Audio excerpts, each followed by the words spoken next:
Welcome to the Daily Habits podcast. My name is Nick Elvery, and today I am interviewing Shazz Bhunnoo.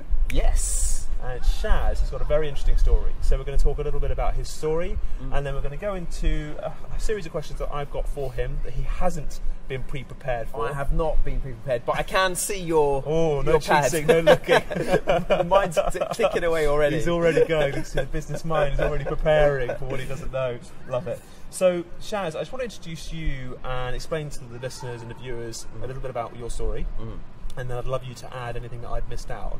So, my understanding is you started off with £4,000, and from that £4,000, you basically found a property.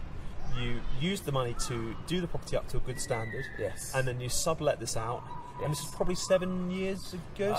10 years ago. 10 years ago. Yeah, absolutely. Okay, so 10 years. Yeah. And you made, from that first property, £500 a month. Correct. Which was your initial capital, basically, your initial cash flow. Yes. And from then on, you've now basically created a company that is creating £100 million projects, capital-backed projects in London. Yes. And I really want to get an insight into how that happened, like what your motivations were, and just sort of talk around that. So is there anything else you want to add to that so listeners and viewers can have more of an insight to you? Well, I think as a super succinct snapshot, that's definitely true. That's what happened. Okay. I could talk about that journey if you like a little. Sure, please. So yeah, literally, I'd followed a traditional route, having studied economics at the LSE. I went into investment banking. Okay. I knew that wasn't for me, and so I left. But all the money that I'd been making in banking, I'd basically been spending and partying away and living a certain lifestyle. So when I finally kind of took that plunge and decided, right, I'm going to go out on my own, I only had £4,000 left. I wanted to do something in real estate, and I understood at that time that there were real issues around quality, affordability and customer service in the market. Now, for me to kind of change the way that residential rentals were being done, I couldn't do that by purchasing assets and running my own assets, because obviously I didn't have enough money. But what I could do was operate them, but not as an agent, because agents don't fix the problems. So what I did was I found a 3-bedroom apartment in Elephant and Castle.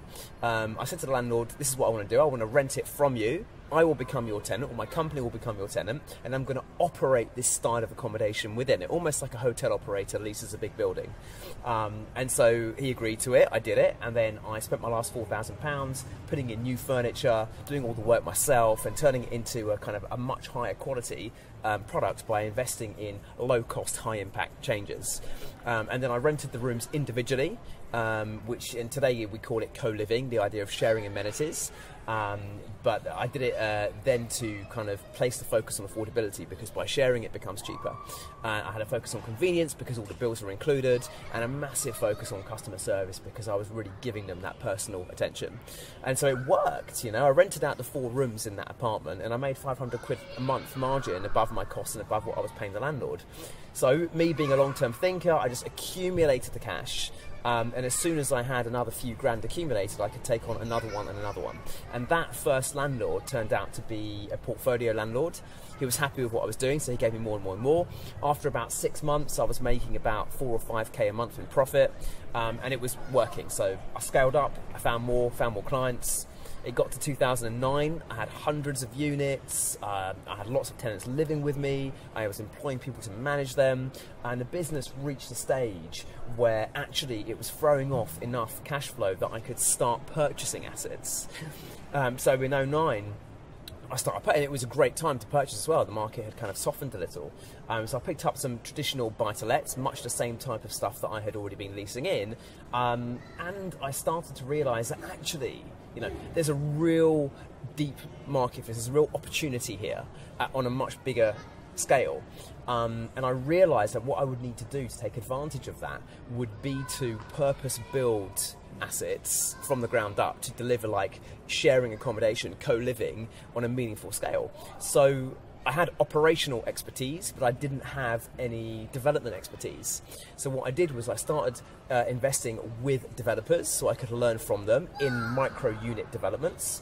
And we did 3 projects, took them all the way through from start to finish, exited those, and in so doing I multiplied my capital base, and I was very active in those projects so I could kind of learn and really understand how development works. And so by the time it got to about 2012, I had enough capital that I could start buying more substantial sites specifically to develop under the Spaces banner, specifically for co-living. So I picked up some very exciting holdings in the centre of Elephant and Castle, right in the middle of the redevelopment there, and we're going to be doing a very, very exciting big project there next year. And last year I managed to pick up a very substantial site in London Bridge, which is about a 5-minute walk from the Shard on Long Lane in London Bridge and Borough Station, and we're putting a 14-storey tower there, which will be a co-living development, having about 180 rooms of co-living, a whole bunch of co-working space in there, and it's really amazing hotel-style lobby. But it's not obviously a hotel, which is just really kind of like the entry point to like the Spaces living experience. And where we are right now is with that acquisition, the total investment and development portfolio value reached approximately 250 million, and then now we are busy scaling up, and so we're actively talking to our strategic investment partners to fund our upcoming acquisitions of new sites. And yeah, there's quite a lot of exciting things coming. So it's been a real exciting journey, and I'm as far as I'm concerned, we've achieved a lot, but really I'm just getting started. Beautiful. So entrepreneurship for you, was that something that was born? Were you the classic lemonade stand? I know that's typically more an American thing, but there's the classic lemonade stand when you were 6 or 7. Were you doing other entrepreneurial things before you got started with this business? Yes, I was. So I mean, if you want like the really silly examples, I think when I was a kid I used to my mum told me this, I used to nick stuff from around the house, right, and then set up a little stall in the front room, and then sell the items back to my mum, or basically like hold her to ransom until she gave me some extra pocket money. I actually employed my sister to run the shop for me whilst I would sit on the couch and watch her. And how old were you? I'm like 8 years old or so something like that. 8 years old, you're already hustling, stealing your mum's stuff and selling it back to her for a profit. That's just, okay, that's the best story I've ever heard. Typically it's a lemonade stand, or it's something like cookies or something along those lines, right? Or car washes, but actually, that's the best story. So I mean, I did the whole sweet shop thing. I did like a whole car washing as well, but that was like the kind of first early messing around. Because I suppose my question is always for people like yourself who built big business and are striving and achieving incredible things in this world, is entrepreneurship nature or nurture? Do you think you're born with it, or do you think it's developed, or can it be developed? Yeah, no, absolutely. I think nature and nurture is the common question, isn't it? I'm a really big believer in, I guess it's nurture, because it's all about the environments we put ourselves in, the kind of experiences we've had. And I don't mean that in the sense of, oh, okay, I'm 34 years old, and if I wasn't an entrepreneur, I might say that whatever I am today is a product of my experiences, and therefore, that's who I am. I don't mean experiences in that sense, like it's a kind of foregone conclusion based on what's happened to you. I mean experiences in the sense of, I'll choose what it is I want to do, and then I will enable myself to achieve that by creating and having for myself the experiences I need to develop the skills necessary to achieve that goal. Yeah, I'm with you, and I suppose that the underlying question there is entrepreneurship sort of like a genetic thing that's instilled from birth? Because some people are cut out for it, and some people aren't, right? And do you think that's a combination of, as you say, the environment that you've been brought up in, but also the fact that is there something just innately built within you that says I must do this? Yeah. Honestly, I mean, if I looked, there is that thing, I must do this. There is no other version of the world. But when I look where that's come from, I can see no other version of it other than nurture, actually. Interesting. Because when I look at my really, really early days, I mean, my parents, would always tell me about, this first Bhunnoo who came to Mauritius in 1860, and who was an immigrant worker who came to Mauritius, which was under the British rule at that time, under indentured labour. So he was an indentured labourer working on the sugarcane fields, and what he did was he did two things. One, he saved whatever money he could, obviously, But then he would gather the manure from the horses that was used to pull the carts, and he would take that away from the farming land, and he would kind of process it, let it sit for a while, and turn it into a type of fertilizer, and then sell it back to the farmers, and then he would have an additional income stream. When he built up enough income, he'd purchase a small parcel of land, grow his own sugarcane, and gradually grow. Now, over the course of his lifetime, he built up a land holding of approximately a third of the entire area of the island of Mauritius. And so, by today's standards, that's like a billionaire real estate holding. And so, for me, if an indentured labourer in the 1860s can come over on a boat from Calcutta to Mauritius and create from virtually nothing £1 billion by today's numbers empire, then me, having been brought up in this country with all the opportunity that this country has, there's no other, there's no excuse almost. So is that sort of been playing in the back of your mind, so to speak, for as long as you can remember that story? Yeah, yes, and kind of what happened next, which was that his children were born into wealth. Interesting. And then squandered it. So by the time they got to if the first guy was the first generation, by the time they got to the third generation, wealth was all gone and squandered because they didn't understand how to run the business, didn't understand how to reinvest in it and grow it, so it just died off. That's interesting. So two things. One is absolutely anything is achievable. There's no excuse. No lack of resources is ever an excuse. But also, things and achievements and attainments can never be taken for granted, right?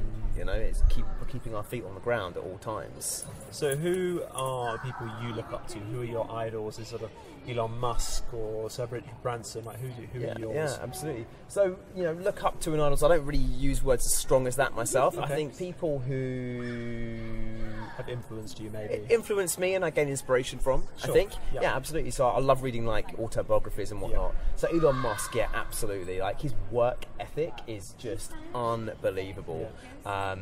What was the book that I read recently? Whichever his current book is. I haven't read it yet, but I know which one you mean. Yeah, super awesome. And so I mean, he's just like, he has a crazy, audacious goal, right? I want to, create a private space, SpaceX, and I want to do the things that he's done with Tesla and whatnot, and the Hyperloop he wanted. I don't know if he's still doing it or not. What he wanted to create between LA and SF. It's just like insane. And hey, I can't claim to be doing SpaceX or Tesla, but my goals are similarly audacious in that I set something which is just so out there, unachievable, where people think I might be borderline crazy. But then when they see me gradually achieving it, it's is that important to you? Setting, it sounds like it is, but it's important to you to set those really big goals. Absolutely. Yeah. Absolutely. It ain't to be so frigging big that I'm like, if I set a goal and I think I can do that, then it's too small. Okay. Yeah. And I suppose that again, it's for me, it's interesting to get into the head of someone who is aiming that high, because most people don't. Yeah. Simple as that. Most people are, rightly or wrongly, are happy with whatever they've got, right? Yeah. And it's interesting to me to find out, which is one of the next question, like what motivates you? What motivates you to get started, but also what motivates you when it comes to the hard times? Yeah. What motivates me to get started, like on a daily basis? Yeah, actually, the answer to both of those is the same thing. Okay. Like day to day and during the hard times. Yeah. Above all, before anything, it's all about having clarity on my life's purpose and vision. Yeah. Because when I have clarity on that scale, like the ultimate end goal of life, then anything which happens today, this week, this month, this year even, doesn't matter. The significance has always got its context in my whole life journey. And when I know that I'm pursuing the dream that I want, like if I literally died tomorrow, or the moment that my life's flashing before my eyes, or however it happens, I'm so confident that I will look at my life and I will just be like, whoa, that was fucking amazing. Because even if I haven't yet reached £10 billion, which is my 5-year target for my technology company, I know that right now I'm living my life in a way where I'm doing everything that I possibly can to reach that target. That's amazing. And that's how I live my life. And then that, because I've got that clarity on direction and purpose, every day, if I do have a down day, which naturally I do as a human being, what I've got to do is remind myself of my reason and what I'm achieving with my time on earth. And all of a sudden, you know, that headache or that stupid email or whatever it was, it doesn't matter anymore. It just dissolves into the background. Absolutely. And okay, for someone that is, because that's a big thing that gets bounced around these days a lot. It's like, follow your purpose. You've got to have strong why and all these sort of things, right? And I think there's a lot of merit to it, like you just said. But for someone who may be listening to this podcast or watching it on YouTube, how do they go about finding their purpose? Finding it. Honestly, it's a bit of reflection and, you know, thinking about it and whatnot. But what I've found is that people who, and up until about 6 months ago, I was like, you just have to kind of go and travel and understand yourself and accept yourself. And I still think all of that's true, and you'll emerge and you'll find your purpose, you'll figure out what works. But what I've realised is for many people, friends of mine who've kind of feel like they've found their calling in life or whatever, and I talked to them about the process they went through, even if it took 6 months, a year or whatever, when it's really distilled down, there's actually a process they went through, whether they knew it or not. And that process, although I've been through it myself before I did the course I'm going to tell you about, I think I went through it naturally. And then when I went through it in a more rigorous, like without all the kind of soul searching element within it, and just like the key points that we need from soul searching, I realised that there is a process to doing this. And I'm a big follower of Tony Robbins. Sure. I love his stuff. He is just absolutely unbelievable, just amazing. And one of his audio programs called Time of Your Life is precisely geared on exactly this. Like, he goes through a process, almost he's got it down to a science, because he's coached millions and millions of people around the world. And in doing that, you know, he's identified patterns. You know, the only person whose life purpose I found is my own. So I've got a sample size of 1, right? Sure. He's got a sample size of how many hundreds of thousands or millions, and he can start to see the patterns. And that's how he's been able to kind of say, well, look, let's find your life purpose in a way which I've seen works for people. And so Time of Your Life is like a 10-day program. You can do it in 3 or 4 days, and you literally just listen to the audiobook, do the exercises he says, and a massive clarity emerges from it in all areas of life, from family to relationships to friendships to business and your various kind of elements within business, whatever they are for the individual, or career if you're kind of working and whatnot. And life changing, I think. I think for me, that's working with clients, that's the number one thing we start with, because if you don't have a clarity of where you're going, what's the point? Like, all the actions you're going to take may be getting you somewhere, but you know, you're not actually aiming specifically. I think focus. I mean, Tony is interesting. You bring him up, and I've actually got him written down on here because I know you've been. Oh, there we go. There he is, number 7. I've messed up the order of your. There is no order. There is no order. Absolutely none. But no, it was my start into the world of self-development, and I know you've done his business mastery course. Correct. I've been following you on YouTube. And you've also obviously done UPW, because I don't think you can do the business mastery until you've done UPW. What was the biggest thing that you got from UPW, do you think? For UPW? So loads of stuff, but the biggest thing was this real ability to manage my emotional state. And understanding that it does not matter what emotional state of mind I'm in or what's happened. It is just an emotional state, no matter how it might seem to be like the world is crashing around us. It's always an emotional state, and emotional states can always be changed. So sometimes I wake up and I'm already in a great mood. Great, I'll take it to the next level. Sometimes I wake up and I'm like slow. Great, you know, I'll take that to a level of performance, and then I'll take it up to the next level again. And what UPW does so many things, but one of the things he does is he gives you state routines. There's certain incantations or kind of like a chanting that he does. So there's, if anyone's done UPW, then it's the, you know, I am the voice. Yeah. And it's that whole piece. I think I've seen you do this on YouTube. So it's good. Brilliant. So good. Yeah. And so there's a whole, and during UPW, if you tuned into what he's doing, because I've done some NLP training, I've followed a lot of Richard Bandler before, you can kind of tune yourself into a lot of the psychological techniques that he does and the anchors that he puts in for you. So I stacked a whole bunch of emotional anchors during UPW. He kind of said to do it, but I think he had to have a bit of an awareness of what was going on to do it effectively. So in my fists, when they clench like this, and when I say certain words, so I play a certain song, which was one of the songs that was playing at UPW and really stood out for me. Okay. I do the physical anchor, which is my hands like this, and I have certain words which I say, which for me is move, I'll handle this. Nice. And so the combination of that, saying those words, the music, and repeating it puts me in a very resourceful state, where in that I've got intense happiness, I've got intense laughter, I've got intense drive and energy and everything within that state. And so my morning routine goes as follows. I get up, the first thing I do when I get up is put on some music, and I literally just dance around like a complete madman in my apartment for 2 or 3 minutes just to wake the hell up. Breakfast, gym, ice cold shower, and I start doing some chants. I do actually the business mastery chants in the ice cold shower, which is gladiator. It's like, I am a gladiator. I was just in Switzerland with my brother and my niece when she heard me doing that in the shower. I came back out and she was like, I am an alligator. Oh, that's fantastic. So she walks around the house chanting that she's an alligator. It's hilarious. That's fantastic. So for most normal people that would be viewing you doing this, because we are, if you're watching the YouTube video, you'll see where we are. We're outside, probably a little bit noisier than we initially anticipated, or at least I did. But we love the setting, I love the backdrop, and I love getting out and doing different things. So I apologise for anyone who's listening on the podcast, wondering why there's children screaming at the beginning of it and all sorts. But for people that, and I think it's interesting about confidence, because you don't have any issue with shouting out "I am gladiator" in the middle of the public, because you've just proved that, right?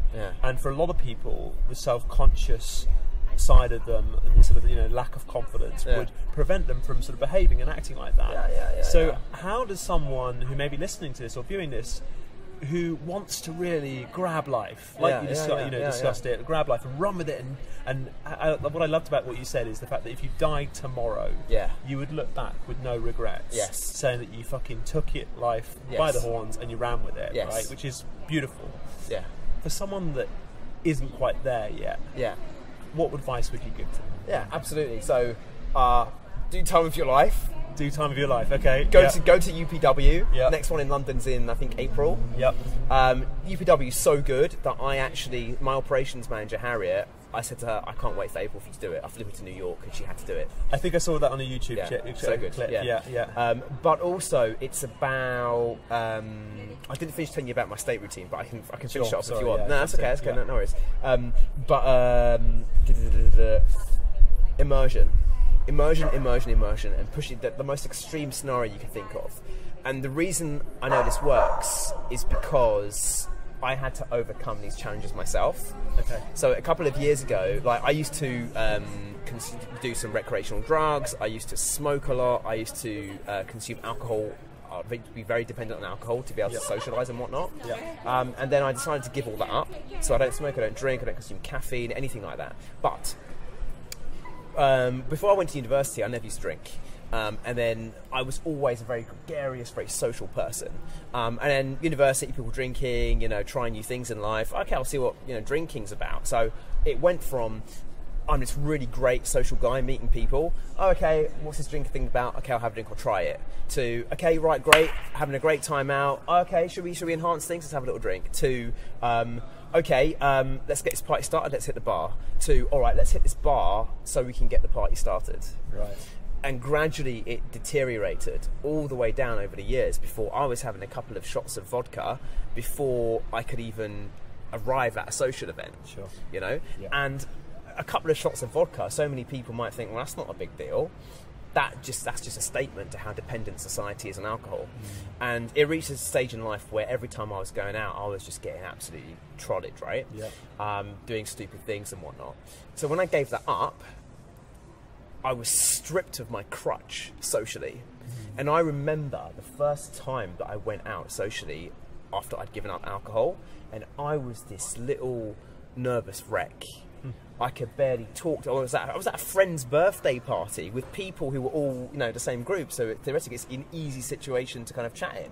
And I was just quiet and timid in the corner drinking my orange juice or whatever I was drinking. And that was it. And I was just like, but I believe in immersion, so keep doing it, keep doing it, keep doing it. But I always train myself. So the way in which I actually got over it was I actually signed up for a pickup course. And it was, what was it called now? RSD, Real Social Dynamics. Okay. And I did like these weekend pickup. So who's that with? They have many different trainers. Okay. I did it with Aussie, RSD Aussie, if anyone knows the RSD community. Yeah, yeah.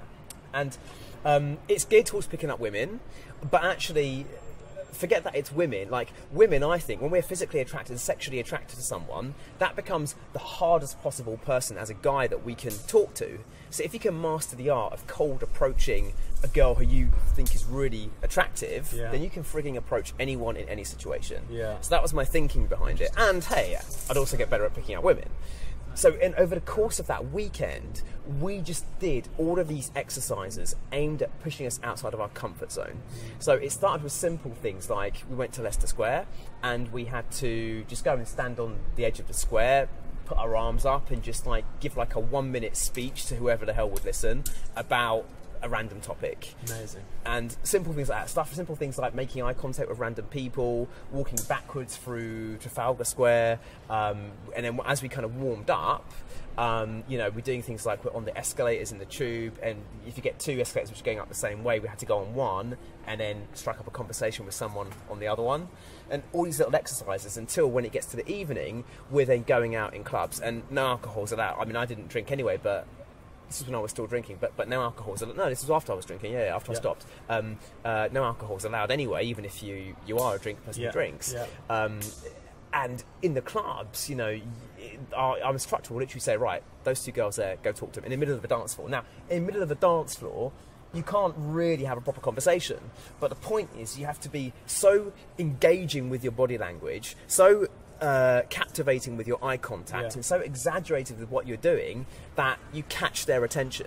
And you have to stay in conversation for about a minute, and he'll time you. And if you get kicked out of that conversation for a minute, he'll send you back until you've completed your minute.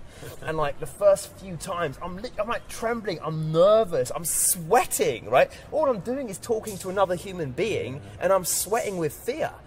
This should be the most natural thing that we do as human beings, but society has made it feel abnormal. Yeah. Anyway, so training to the extent where the hottest girl dancing on the podium, I have to go up there, stand like you're not allowed to dance. I have to go up there and stand next to her on the podium and find a way to engage her in conversation for a minute, or for longer if it goes well. And then once you've done that enough times and you get over the fear and you're no longer sweating and you're like, yeah, okay, I'll go do it, and we're doing it again and again and again and again for hours and hours and hours and hours and on end 3 days in a row. And then that hot girl standing at the bar, piece of cake. That girl who just walks past me on Oxford Street, this is a true story, walks past me on Oxford Street, she's literally a hot girl just walking down the middle of Oxford Street on the pavement, and she's so hot that everyone's just looking at her as she walks down, right? I saw her and I was like, whoa. So I literally ran after her, and it was Oxford, we were right in the middle of Oxford Circus by the time I caught up with her. I went up right in front of her, and you know what? I messed up all my words. I literally just stood in front of her, I said, hello, what did I say? She had a birthmark on her leg, and I said something to her like, I like your birthmark. Like, that was it. Like, but the point was I had the balls to do it, where everyone was looking and didn't do anything. And she laughed, she found it cute, and then we started chatting. I got her number. She was from France, visiting for the weekend. I later met up with her, and then I went to visit her for a weekend in Cannes, which was where she was from. And we had a great time, right? And she was a gorgeous, gorgeous girl. But the point is, it's just that conditioning. And I was talking about it in the context of picking up women, but like I say, business meetings, networking events, whatever the situation is, no issues. And we'll go back to your morning routine, because I do want to touch back onto that. Sure. How do you think that has helped in your business world? And how do you think it would have been different if you hadn't? Because was that pre-launch business? No, this was, 2 years ago. 2 years ago. Oh, this is 2 years ago. 2 years ago. Okay, so how has that changed you with regards to dealing with business? Yeah, absolutely. So I was always quite relatively bold in my decisions I would make, but I'm just like next level even bolder, you know? Yeah. And it's just like, I'll just make a big audacious decision and just go for it. And it's I guess it manifests itself in the way in which human interactions and how bold I am in them. Because before, I think there's a certain like etiquette or something, you kind of, you know, in meetings, and people kind of just put up with a lot of unnecessary bullshit. I don't do any of that shit. If someone's wasting my time, I'll tell them to shut the fuck up. I mean, seriously, and I get myself in trouble sometimes by doing it, not because I've done anything wrong, but because people are too sensitive, but I have to in turn be sensitive of that. But the point is, you know, I won't let people waste my time. Okay. You know, if a meeting's scheduled to last for an hour and I know within the first 5-10 minutes it's not going to be the right meeting for me, I'll end the meeting early. You know? I mean, it's the ability to do bold things like that. And stuff like, I might be in a big boardroom and everyone's sitting down, and I'm like, do you know what? I don't want to sit down. I'll just stand up and bounce around the room, because that's what's going to optimize my energy for that particular meeting. It's, you know, not giving a shit.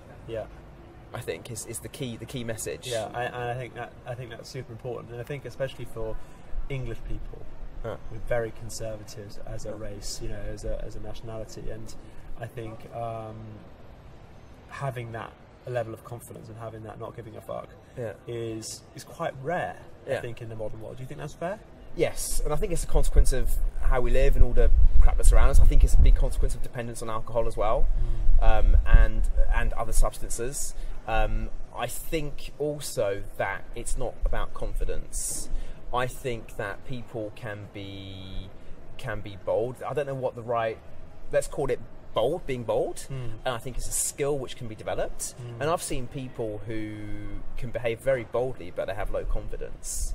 I think confidence and self-esteem or whatever is kind of a related but a different topic. And I think this specific piece of being bold in the ways that I've described is just a learned skill which can be conditioned, and it can be conditioned very quickly. Over the course of a couple of days you can transform someone. I've actually transformed some of my friends from being timid and I can't talk to girls to going out over lunch, picking up these hot waitresses in Vancouver, taking them out that night, and then, you know, bringing them back to the suite to have fun, right? You know, and that's just like with one day of just total immersion training, and it's just a skill. But the confidence thing, I think, is more about an internal self-acceptance thing, which with good confidence and self-esteem, yes, it can make us more bold, but even then there's a skill set around being bold in its own right. I'm not sure if that distinction is kind of clear. No, I get it entirely. I think that's a really interesting point. Maybe that's your next business venture. Pick-up artist, confidence building. Maybe, yeah. I'm not sure. I'm not sure I classify myself as a pick-up artist just yet. I think I've heard that you're very good on Tinder. You've got some amazing strategies on Tinder. So maybe that's something you could bundle in together. Yeah, absolutely. Maybe it's a different podcast entirely. So, back to your morning routine then. You've talked about getting out in the morning. Do you use the same music most mornings? Do you have a specific go-to? So when I'm actually doing the specific state piece, it's always the same song. Okay. But generally... What song is that? That one is Animals. Animal, I forget who the artist is. It's called Animals. It's like a dance track. Okay, cool. Yeah. The only reason I chose that was because it was playing a lot at Tony Robbins UPW, and it was one which stuck out to me. And so it's like morning music. When I dance to music just in the morning, that's just to get me flowing, so it can be whatever music I want to dance to. Gym, breakfast gym, shower, cold shower, gladiator stuff, and then after that, you know, get ready, and then the real state, that's kind of like a build up, but the real state stuff is I Am the Voice incantation from UPW, which is just on, you can just type it on YouTube and get that. It's like a 7-minute clip. Just like do it. And then immediately after doing that, I'll then do the gladiator incantation as well, which is about 3 minutes long. Depending if I have time, I'll then do a meditation, which is about 10 to 12 minutes, which is again a Tony Robbins meditation, which he does in UPW, which is all about gratitude. And thereafter, I'm in a state where I'm in a very positive, high energy state. I'm also in a very balanced state because I've spent 10 minutes inside of gratitude. And then I'll kind of finish it off by putting on my state track. And the reason I like that Animals track is because it builds. Right. very slowly, and I'm kind of getting into it. I'm firing my anchors, and I'm saying all my words like out loud in my apartment. Like, I've had many complaints from the neighbours. I was going to ask. Yeah. Brilliant. It's quite funny. Is this your building by any chance? Yes. Oh, I don't own it. No, I was going to say, I live that'd here. be easier, wouldn't it? Yeah. But no, it's great. And then so I do the animals thing, throwing my anchors, and at the climax of that song, I'm then firing the anchors properly. I'm like, move, I'll handle this. Yeah. I'm doing all like just stuff from UPW, like, you know, make your move, yes, make your move, yes. If for those who've been to UPW, yeah. And there's a whole bunch of words, like I'm just like drive, motivation, confidence, unstoppable energy, you know, unshakable momentum, and I'm just saying all this stuff, which for me gets me into a state. And you know what? It can be, even for me, it's a little bit cheesy sometimes, some of the stuff that I'm saying. Okay. But you know what? It works. Right. And that's all that matters. And do you think, so if you compared a day where you didn't do that to a day where you did, yes, what noticeable differences do you have? Oh my God. Day and night. Right. Absolutely. Like, I will be irritable, like, and I might not be irritable to the external third party, but by comparison to my peak state, you know, I'm patient, I'm more switched on. Like when I've done my routines, I'm just like, you know, those days when you feel like you're just firing on all cylinders. That, you know, there's a reason you're firing on all cylinders, because whatever reason on those days you've ended up in a certain emotional state. Well, guess what? You can take control of your emotional state and get there. So I get to peak performance every day. Amazing. Yeah. That genuinely, I'm gonna change, because I'm all about morning routines. I love it. Cold showers are my thing.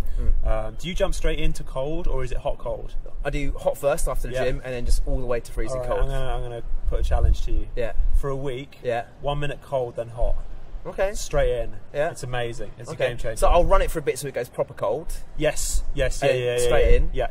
And then hot. So 1 minute. Yeah. And then hot. And then whatever you want to do, if you want to do so when do I actually wash? In the hot? Yeah. Yeah. So cold is just like standing there enjoying the coldness. It just takes some balls to jump into it, especially when it starts getting colder. Yeah. You know, like, fine. Yeah. I'm on it. Okay, yeah, good. I'll do it. All right, so a week, yeah? Yeah, fine, I'll do it. Okay, because I was getting to the stage now where the cold water just doesn't feel cold anymore. This will do it. This will do it. Yeah. Yeah. But obviously, as soon as winter comes, the pipes get a lot colder and it becomes a lot harder. But it's a good one. I was just in the mountains in Switzerland, camping, and we had little cabins over there, like 2 weeks ago. Yeah. And the cold water there was frigging cold. Yeah, I bet. Yeah, it wakes you up, doesn't it? Yeah, and I've got to admit, you know, it was less of, I am a gladiator, and more of, I'm a gladiator. I love it. I think this is a YouTube clip alone. Have you done a YouTube video of like your morning routines and everything like that specifically? I've got one. I'm doing a series of 6. All about the different aspects of managing a psychological and emotional state. It's perfect. That'll be really good. Let me know when they come up. What's happiness to you? Changing the tone totally. Yeah. For me, it's kind of related to that life purpose stuff that I talked about. And I think I'm happy when I know that I'm living a life of fulfillment. And I think, because some people have kind of asked me questions like, Shazz, if you're always pushing it to the next level, doesn't that mean you're like never happy, never satisfied? I'm like, no, it's completely the opposite. Because to always push things to the next level, I'm always taking stock of where I am. And that means that I'm always grateful for where I am and what I've achieved, because I understand what it's taken to get here. And I understand what it's going to take me to get to the next level, and I'm just reinvesting in myself. And because I know what my purpose is and what I'm working towards, I'm grateful every step of the way that I'm working on it, you know? It's like, if all I wanted in the world was that tree, but no rocks, if you gave me a little bit of that tree versus a little bit of that big rock over there, I'm going to be happy with that little bit of tree as a start. Right? And it's like, I think when people don't know the end goal, they're getting little bits of everything, and that's why they're not fulfilled, because they don't know what the ultimate thing is they want. But when you know the ultimate thing and I'm getting bits of it, it's fulfillment. And I suppose that comes back to what we talked about earlier about the clarity of vision. Yes. Really getting clear on what is it that makes you happy, because it's a conversation that I have a lot with people and on podcasts and clients, And for me specifically, happiness was all about fast cars, money, doing something, right? And the problem with that way of being is that it's all external to you. So it's about having the fast car, and you will only be happy when you have, or when you are with someone, or etc., etc. And I suppose the issue with that comes that you're giving your control of your happiness, if you like, to an external thing, place, or person. So for me, happiness is an internal thing, and I can choose to be happy. It's not always that straightforward. There's sometimes days are more challenging than others. But do you think that's a fair way of looking at it? Absolutely. I mean, when my business was first moving and I was first making money where I could feel like I could upgrade my lifestyle, first thing I did, I was living in a little small 2-bedroom apartment, had a simple car, all the rest of it. First thing I did was I got a big bachelor pad apartment over 3 stories with like a games room, TV room, and multiple bedrooms and private terrace, all this stuff.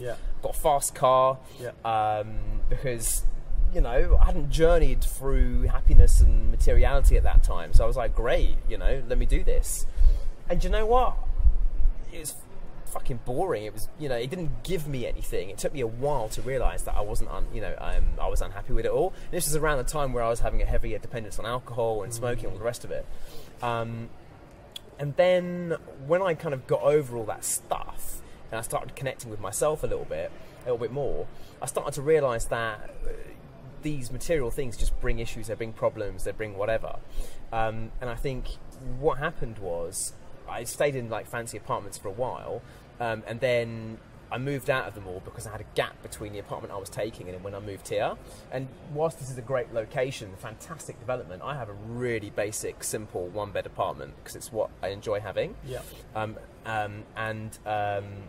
In between the two, this is a brand new development, so there was about a 6-month window between the two. So I was just living in, I put all my stuff in storage, I was living in basic like Airbnbs for a while and using the opportunity to stay in different types of accommodation around London so I could learn. And actually, because I was living out of a suitcase for about 6 months, what that taught me was I don't need all this bullshit belongings that I've got. Like I can't even remember what half of them were. And then I went travelling in Thailand for 3 months, and it was like proper living in like, you know, simple accommodation and whatnot. And you know what? I didn't miss anything. Didn't miss anything at all. And when I got back after this whole period, I didn't want anything. I moved into my apartment and I had no furniture. It was unfurnished when I got it. I didn't even buy any furniture. Like it took me, like all I had was a mattress. It took me about 6 months to start buying furniture. I still don't have any curtains. I still only have like a basic sofa and a work table. And my bed is just like a low bed frame. And before it was just a mattress. I'll tell you what though, it was actually quite helpful when I was bringing girls back, like to the apartment. I wouldn't tell them I had no furniture. Go upstairs and then, oh, I've got no furniture. I've got a mattress. Straight to it, no messing about. Oh, by the way, I haven't actually got anywhere to sit, but we can sit on my bed. Yeah, exactly. Brilliant. That wasn't planned, but it happened. Yeah, it's funny. But yeah, it's just unnecessary complications. I even got rid of my car recently. Yeah, so have you decided what your next one's going to be? Right now, I have no desire to have a car. I have no desire to own a vehicle. You don't actually need one living in London. No, right? I take Uber everywhere. Yeah. Well, yeah. As long as they can sort their licensing stuff out. Sort it out, Uber. Yeah, sort it out, Uber. Seriously, like, isn't that your life's transport? It is, yeah. Yeah. I think we need Uber back in the life. Yeah. If Mayor's listening, Uber, bring it back. I haven't even got myself up to speed. I'm not actually sure what their objections were for revoke or why they revoked the license, but yeah, who knows? But anyway. A good service nonetheless. Yes, yeah. Okay, well, look, we're coming up on time. Cool. So I want to.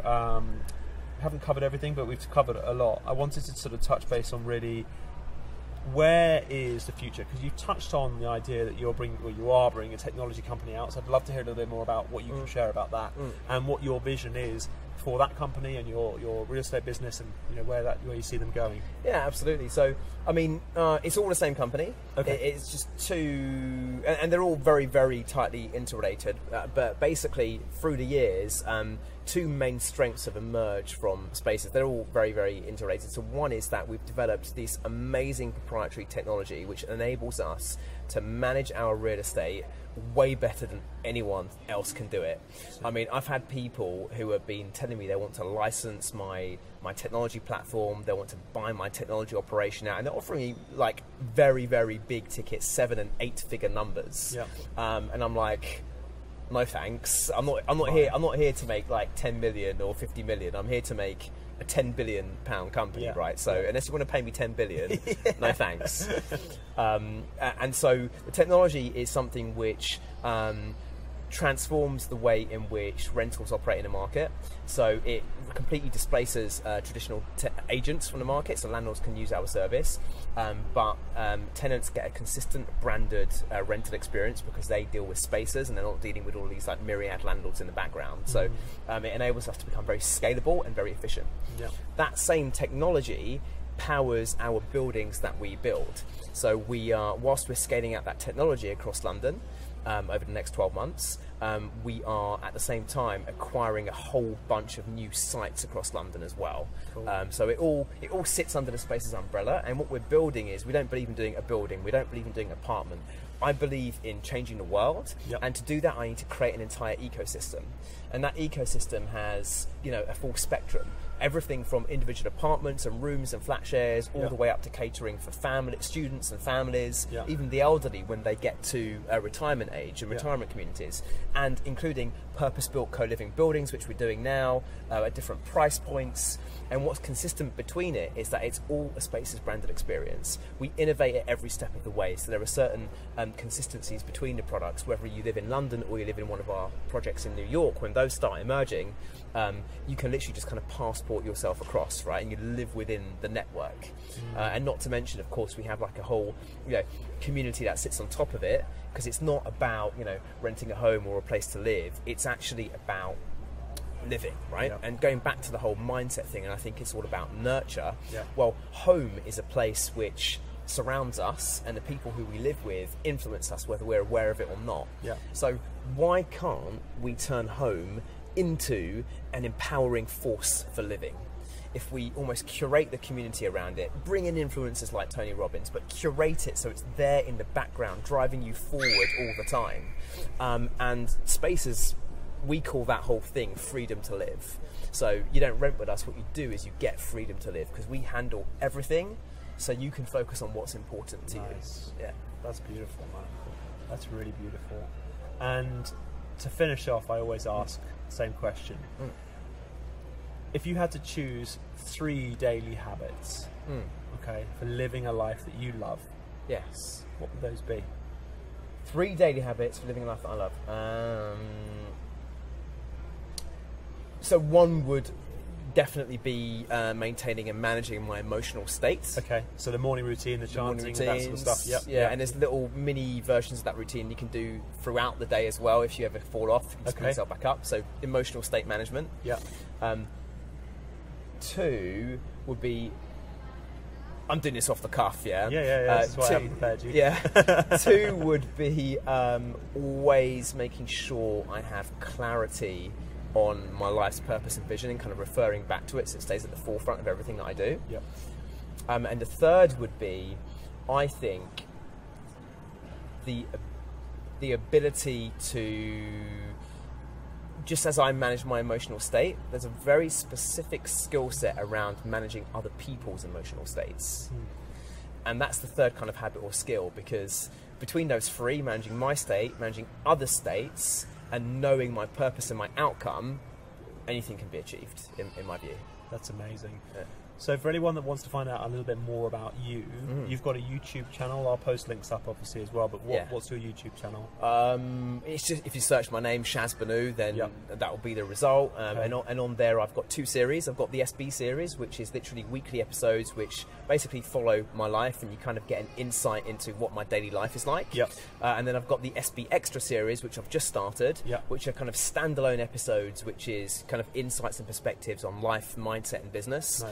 which I intended to kind of give value as an individual episode each time. And I actually, I've told you this before, I really love your videos, which is how I found you, through a friend, Michael Server. I think he commented on one of your videos. That's right. The production is brilliant, and I see great things for that channel as well. You're on Instagram. Yes, _Shazz B. Shazz B. Yeah. Like it. Is that your DJ name? Is that yeah. Do you know what it was? It was DJ Shazzy B. It was, but then there was it's even worse than that. When we had DJ Delectable. Oh, okay. Oh dear. Which is just painful. Should you have told everyone that? No, it's out not. there now. Can we edit that bit out? No. That's staying right in there. We'll refer to you as Shazzy B. I think that's a better option. Fine. Well, if we're going to say DJ Delectable, I need to say my MC's name. It was MC Randy. And when I sent him a link to this clip, he'll just be in hysterics right now. Amazing. Look, I appreciate your time. Cool. Yeah, Thank you likewise. very much. I know you've got a lot going on, so taking an hour out of your day or an hour and a half is really crucial. So thank you for that. Oh, thank you, Nick, for having me on the show. I really appreciate it. You're welcome. Cheers, man.